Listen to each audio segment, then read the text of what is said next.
Loisirs, culture, environnement, économie. Sur Fréquence Évasion, l'info dans le Sud est sans limite. Fréquence Évasion, la culture du Grand Sud. Fréquence Évasion, Midi-Pyrénées. Vous écoutez Fréquence Évasion, nous sommes à l'Office de tourisme de Rodez et en compagnie de Florence, nous allons parler de cette ville. Florence, merci de passer au micro de Fréquence Évasion, de participer à cette émission. Bonjour. Bonjour. Pour planter le décor, est-ce que vous pourriez nous situer Rodez pour les personnes qui ne connaissent pas forcément la région et qui nous écoutent un peu partout dans le monde et dans les pays francophones, parce qu'on nous écoute régulièrement en Belgique, en Suisse, etc., etc. Alors, Rodez est situé au cœur de l'Aveyron.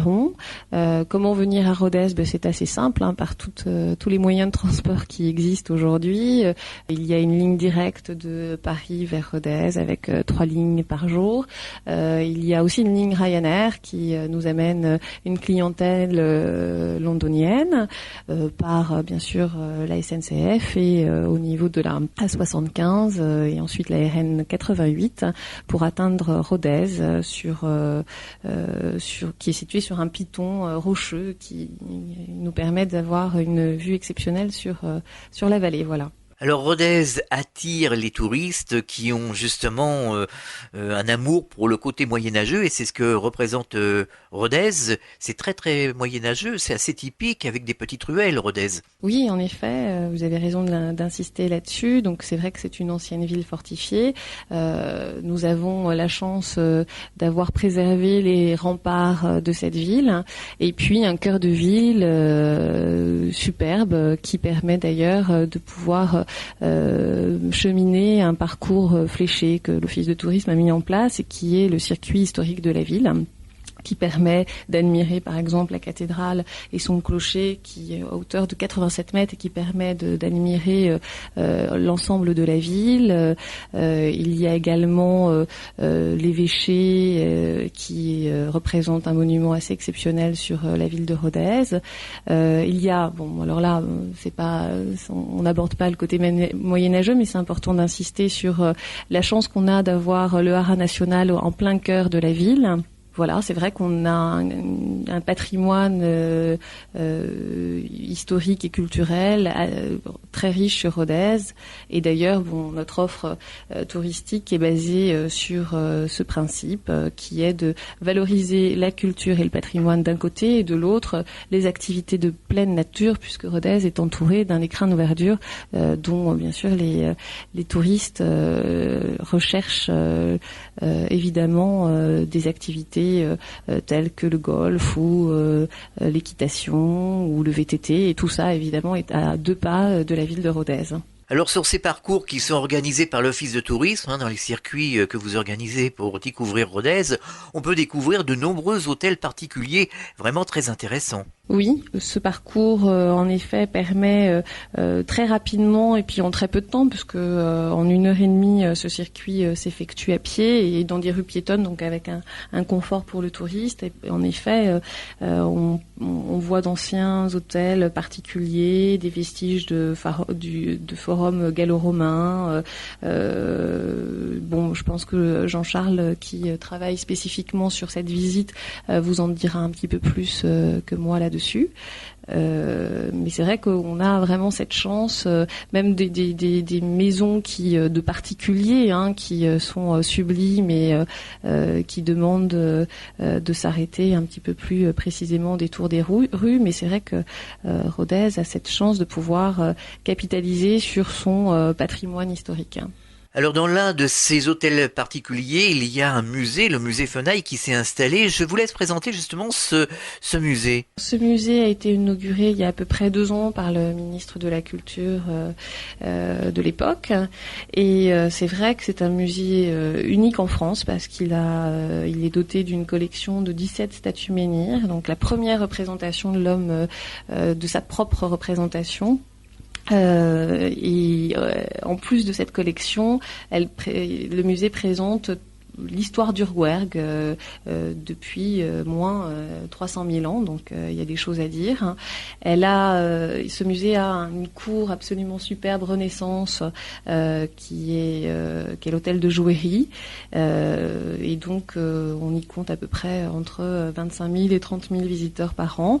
C'est vrai que pour Rodez, c'est un site assez exceptionnel et unique en France et même en Europe, puisque des collections telles quelles, aussi bien préservées, existent de façon très éparse.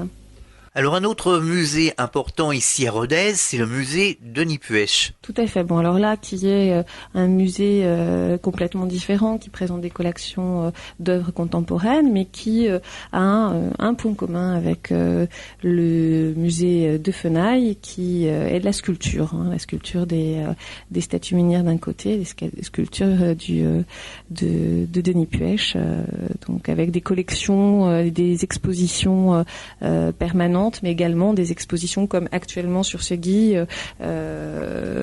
temporaires, qui permettent de ponctuer la programmation des expositions temporaires du musée. Il y a beaucoup de toits de lauze ici. Oui, donc ça c'est assez commun à tout le département. En effet, une pierre rouge, surtout pour la cathédrale, ça c'est relativement insolite. Donc c'est des choses relativement marquées à Rodez. À Rodez, il n'y a pas que le centre historique, il y a le Grand Rodez, et dans ce Grand Rodez, il y a beaucoup de choses à voir, vous allez nous en parler. Ah oui, tout à fait, vous avez raison d'insister là-dessus.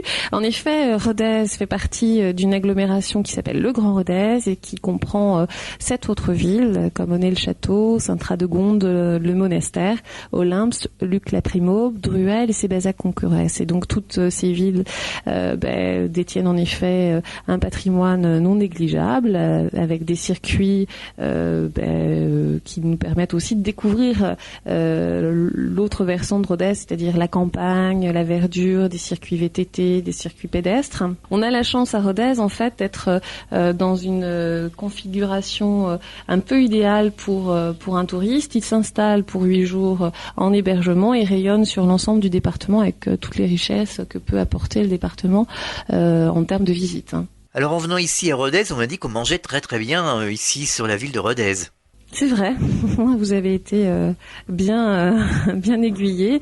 Alors bon, on y trouve de tout, que ce soit de la cuisine traditionnelle, si vous voulez manger la fameuse saucisse aligot, comme la cuisine plus raffinée, comme la simple brasserie, vous avez envie tout simplement de profiter d'une terrasse. Donc c'est vrai que de toute façon le département de l'Aveyron est riche sur le plan culinaire, et Rodez est une belle représentante également de la cuisine avéronaise. Alors ici à Rodez, il y a des marchés bien entendu et beaucoup de petits producteurs. Complètement, il y a 2 jours de marché, même 3 jours de marché sur Rodez. Le plus important étant le samedi matin. Il y en a un autre le mercredi matin et un autre le vendredi après-midi. Donc il y a différents sites. Le plus important est celui de la place de la Cité et celui de la place du Bourg. Et c'est vrai que même Michel Bras vient faire ses courses au marché de Rodez. Donc on peut croire que les produits sont frais, de très très bonne qualité, et puis bon, nous en tant qu'usagers évidemment on le sait et on en profite tous les jours. Quelles sont les manifestations que l'on peut retrouver ici à Rodez tout au long de l'année, que l'on retrouve ponctuellement ? Alors il y aura sur Rodez un grand festival qui est le festival Estivada, qui est présent sur Rodez depuis de nombreuses années et qui est un festival de culture occitane. C'est l'un des festivals les plus importants pour la ville. Alors quelles sont les capacités d'accueil que propose la ville de Rodez, que ce soit hôtellerie, gîtes ruraux, chambres d'hôtes, camping? Quelles sont les capacités d'accueil que l'on peut trouver ici ? Bien, en capacité d'accueil et offre d'hébergement, c'est vrai que le Rodez est très propose une offre très complète, qu'il s'agisse d'hôtels, qu'il s'agisse de gîtes, de chambres d'hôtes.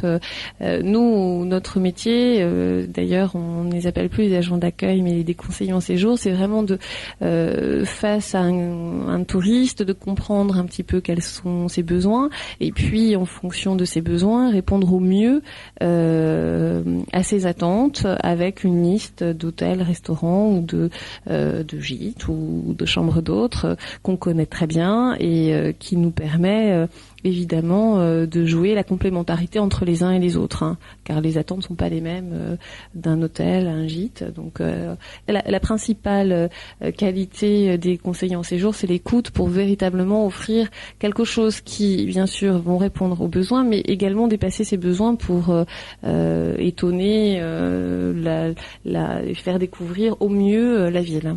Qu'est-ce qui serait important de dire aux auditeurs de Fréquence Évasion pour les sensibiliser à venir ici à Rodez et découvrir cette magnifique région et cette ville un petit peu moyenâgeuse ? Je crois qu'en fait, ce qui est important de dire, c'est que Rodez est une ville qui se découvre, on doit prendre le temps de la découvrir. On serait tenté de se contenter de la visite de la cathédrale, et en fait, si vraiment on décide d'y passer un petit peu plus de temps, on découvre justement le patrimoine dont vous parliez tout à l'heure. On s'arrête à une terrasse, on boit un verre ou on dîne dans un bon restaurant et on profite de la verdure ou d'un spectacle. Voilà ce que j'aurais à dire. C'est-à-dire que c'est vrai que ce monument superbe, splendide, est un petit peu notre accroche, mais autour de cette accroche, autour de cette cathédrale, il y a un patrimoine parfois pas forcément exploré, et donc nous, en tant qu'office, on éduque les touristes pour justement leur faire découvrir toutes ces richesses. Est-ce qu'il y a des heures particulières justement pour faire une visite guidée ? Il y a des heures, il y a des jours particuliers. Donc la personne qui s'occupe des visites que nous organisons au Office de tourisme est Jean-Charles Bielanski.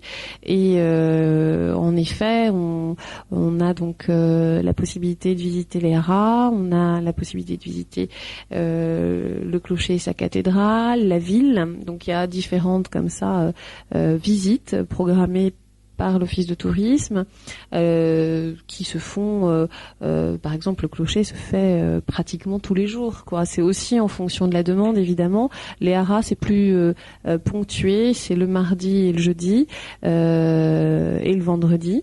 Voilà, on aussi en fonction aussi de la demande, bien évidemment.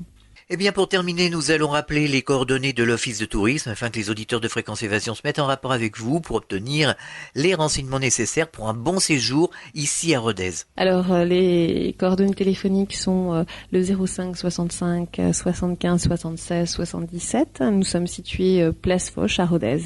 Eh bien, merci d'avoir participé à cette émission sur Fréquence Évasion. Au revoir. Merci. Vous écoutez Fréquence Évasion. Nous étions à l'Office de tourisme de Rodez. Rodez, une ville à visiter, une ville de plus de notre grand sud. À très bientôt sur Fréquence Évasion entre Menton et Toulouse. Fréquence Évasion.